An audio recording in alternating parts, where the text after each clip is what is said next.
eu sou Tamires Emerick, uma das autoras do trabalho Fenologia de duas espécies de ipê no ambiente urbano de Viçosa, Minas Gerais.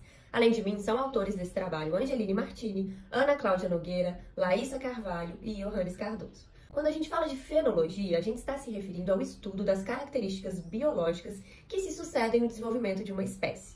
No nosso caso, quando a gente fala de árvores, a gente se refere a algumas fases, que são chamadas de fenofases. A brotação, a frutificação, a floração. Essas fenofases, elas são diretamente influenciadas por alguns fatores, como pragas e doenças, regime de chuvas, temperatura, dentre outros. Sabe-se ainda que nas condições urbanas, essas fenofases são altamente influenciadas, porque a gente está em condições muito mais severas que numa floresta natural, onde essas fenofases tendem a se comportar em um padrão para cada espécie. O conhecimento da fenologia de uma espécie é muito importante dentro da arborização urbana, porque orienta a gestão, já que a gente sabe como que uma espécie se comporta em determinado local e garante uma estética mais favorável das cidades. Dessa forma, o objetivo do nosso estudo foi acompanhar a fenologia de duas espécies de ipê, o Androanthus serratifólio, chamado de ipê amarelo, e o Androanthus impetiginosus, chamado de ipê roxo, em ambiente urbano no campus da Universidade Federal de Viçosa, em Viçosa, Minas Gerais. A gente escolheu 5 indivíduos das duas espécies de ipê, com os padrões da espécie preservados,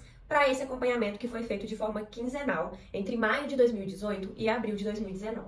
Foram avaliados no estudo características vegetativas, de floração e de frutificação. Posteriormente, a gente relacionou esse comportamento a dados climáticos, que foram os valores médios de precipitação, temperatura, fotoperíodo e umidade relativa do ar. Como resultado, a gente percebeu que a floração em ambas as espécies se inicia no período de menor temperatura e menor umidade relativa do ar em Viçosa. Porém, o ipê amarelo tem uma floração que dura mais, foi em torno de 6 quinzenas, enquanto no ipê roxo a floração durou apenas 3 quinzenas. Com relação à frutificação, o ipê roxo apresenta antes do ipê amarelo, quando as temperaturas começam a subir e a pluviosidade também. Já o ipê amarelo, ele tem um início mais tardio de frutificação, quando a pluviosidade está mais constante e as temperaturas um pouco mais altas. Quando comparado com o que existe na literatura, a gente percebeu que o ipê amarelo apresenta uma duração das fases reprodutivas um pouco maior do que o padrão da espécie no ambiente urbano. Ambas as espécies, por sua vez, apresentaram queda de folhas nos momentos mais secos e frios do ano, o que corrobora com a literatura estudada e mostra que a espécie não é tolerante a um estresse hídrico. Com isso, a gente viu que o estudo fenológico para Androanthus serratifólios e Androanthus impetiginosus